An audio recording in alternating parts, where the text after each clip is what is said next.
தமிழர்கள் வீரத்திற்கும் தன்மானத்திற்கும் என்றுமே மற்றவர்களுக்கு சளைத்தவர்கள் அல்ல.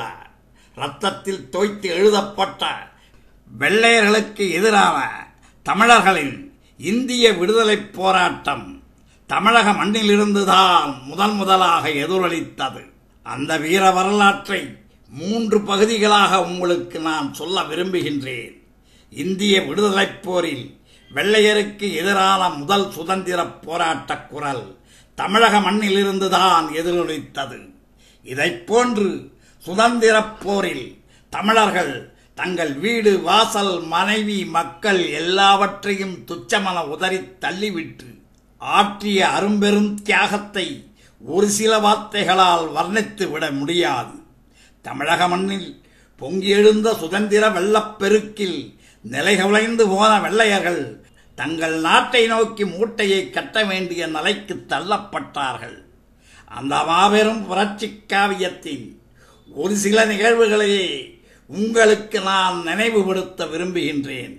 ஆங்கிலேய கிழக்கிந்திய கம்பெனியார் வியாபாரிகள் என்ற போர்வையில் 1600ஆம் ஆண்டு டிசம்பர் 31ஆம் நாள் இந்தியாவினுள் காலடி எடுத்து வைத்தார்கள். தாங்கள் புனிதமானவர்கள், இந்திய அரசர்களுக்கு கட்டுப்பட்டு நேர்மையான முறையில் எங்கள் வியாபாரத்தை செய்வோம் என்று போலித்தனமான உறுதிகளை சொல்லி முதல் வியாபார நிறுவனத்தை 1612ஆம் ஆண்டு மும்பை மேற்கு கடற்கரை பகுதியான சூரத்திலும் 1640ஆம் ஆண்டு சென்னையின் செயின்ட் ஜார்ஜ் கோட்டை பகுதியிலும் நிறுவிக்கொண்டார்கள். அதன்பின்தான் ஆங்கிலேய கபட வேடதாரிகளின் இந்திய நாட்டை அடிமை கொள்ளும் நாடக காட்சிகள் ஒவ்வொன்றாக ஆரம்பமாகின. சென்னையில் தங்கள் வியாபார கிடங்குகளுடன் தங்கள் இருப்பிடத்தையும் அங்கேயே அமைத்துக் கொண்டார்கள் ஆங்கிலேயர்கள். 1746ஆம் ஆண்டு முதல் 1799ஆம் ஆண்டு வரை கர்நாடகாவின் மீது தவறான முறையில் போர் தொடுத்து வெற்றியையும் அடைந்தார்கள். தென்னகப் பாளையக்காரர்களான புலித்தேவனின் எழுச்சிமிக்க புரட்சியை அடக்கியும் பாஞ்சாலங்குறிச்சி பாளையக்காரரான மாவீரர் வீரபாண்டிய கட்டபொம்ம நாயக்கருக்கு எதிரான போரில் ஆங்கிலேயருக்கு அடிபணிய மறுத்த வீரபாண்டிய கட்டபொம்ம நாயக்கரை கைது செய்து 1796ஆம் ஆண்டு செப்டம்பர் 5ஆம் தேதி கயத்தாற்றில் தூக்கிலிட்டனர் இதயமற்ற ஆங்கிலேய ஓநாய்கள். வீரபாண்டிய கட்டபொம்மன் தூக்கிலிடப்பட்ட மறு ஆண்டே ஆங்கிலேயருக்கு எதிரான பெருங்கிளர்ச்சி தென்னகத்தில் மூண்டது. அதையே முதல் சுதந்திர போராக சரித்திர ஆராய்ச்சியாளர்கள் சொல்கிறார்கள். ஆங்கிலேயருக்கு எதிரான முதல் விடுதலைப் போரை துவக்கிய பெருமை தமிழகத்துக்கே உரியது. முகலாய பேரரசின் வீழ்ச்சிக்கு பின் ஆங்கிலேயரின் ஆக்கிரமிப்பே அதிக அளவில் தென்னகத்தில் பரவ ஆரம்பித்தது. ஆங்கிலேயரின் ஆதிக்கத்தை கண்டித்து ஆற்காடு நவாப், சாந்தா சாஹிப், தஞ்சாவூர் பிரதாப் சிங், மதுரை கான் சாஹிப் ஆகியோர் பெரும் எதிர்ப்பை காட்டினாலும் அதன்பின் கம்பெனியாருக்கு அடிபணிந்தனர். மைசூர் மன்னர் ஹைதர் அலியும் திப்பு சுல்தானும் ஆங்கிலேயரை எதிர்த்து போரிட்டு வீரமரணம் அடைந்தனர். வெள்ளையர்கள் தங்கள் அரசியல் அடக்குமுறையினால் தங்கள் ஆளுகைக்கு கீழ் வந்த மாநிலங்களில் வரி வசூல் செய்வதன் மூலம் தங்கள் வருவாயை பெருக்குவதிலேயே குறியாக இருந்தனர். வரி வசூல்களை தங்கள் மனம் போன போக்கில் வசூலிக்கவே விவசாயிகள் சொல்ல முடியாத துயரங்களை அனுபவித்தனர். வரி கட்ட முடியாமல் பலர் தங்கள் நிலங்களை விற்றுவிட்டு தங்கள் பிறந்த மண்ணையும் விட்டு வெளியேற ஆரம்பித்தனர். மக்களும் நிலச்சுவார்ந்தார்களும் வரிக்காக கம்பெனியின் காரியக்காரர்களால் கசக்கி பிழியப்பட்டனர். இதைப்போல் கப்பல் போக்குவரத்திலும் கம்பெனியின் கப்பல்களுக்கு முன்னால் நமது நாட்டு படகுகள் வருவாயின்றி தவிக்க ஆரம்பித்தன. இங்கிலாந்திலிருந்து இறக்குமதி செய்யப்பட்ட பொருள்கள் இந்திய கைத்தொழில்களை நசித்து போகும்படி செய்துவிட்டன. 1798ஆம் ஆண்டு தென்னிந்தியாவில் ஏற்பட்ட பஞ்சம் வேறு நமது மக்களை நிலைகுலைய செய்துவிட்டது. தென்னிந்திய மக்களிடையே ஒற்றுமை இல்லாத காரணத்தினால் சில தமிழக குறுநில மன்னர்கள் வெள்ளைக்காரர்களின் மிரட்டலுக்கு பணிந்து அவர்களுக்கு வெண்சாமரம் வீச ஆரம்பித்தனர்.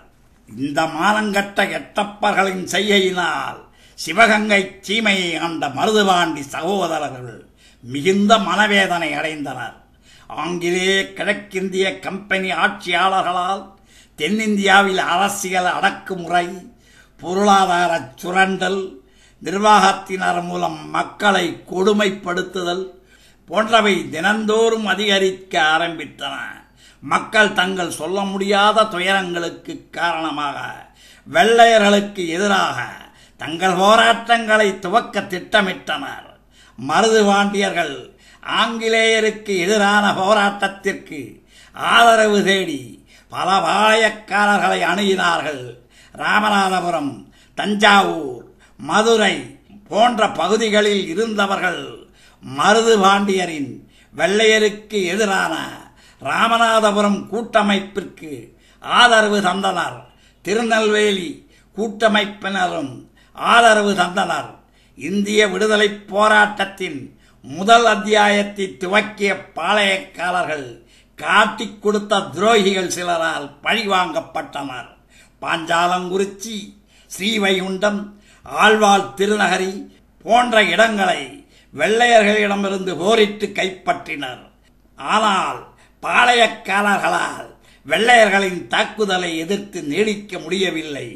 காலின் மெக்காலே, கர்னல் அக்னு போன்ற வெள்ளைய தளபதிகள் பாஞ்சாலங்குறிச்சி கோட்டையை தாக்கி 1050 தமிழ் மறவர்களை கொன்று கோட்டையை தரைமட்டமாக்கினர்.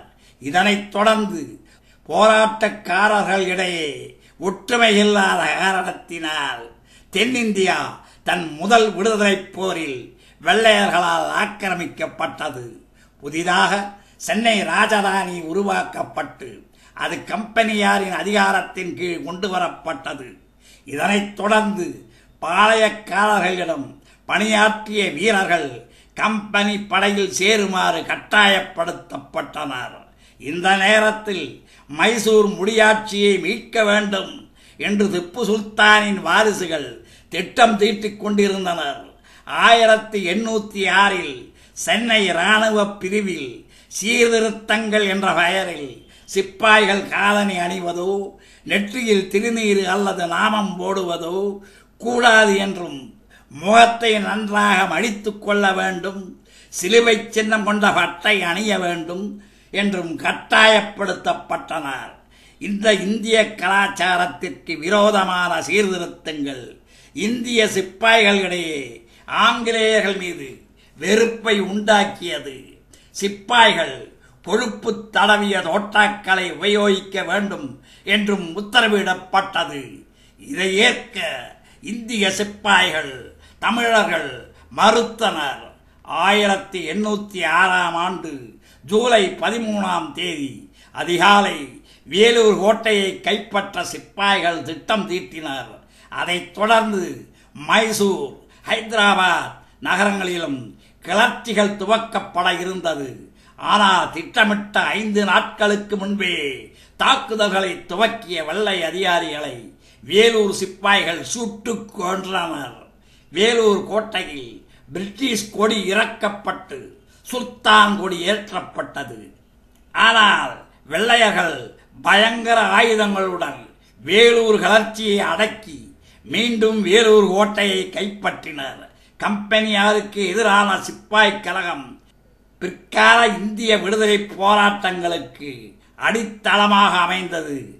வேலூர் சிப்பாய்களின் வெள்ளையர்களுக்கு எதிரான போராட்டமே இந்தியாவின் முதல் சுதந்திர போராட்டமாகவும் திகழ்ந்தது.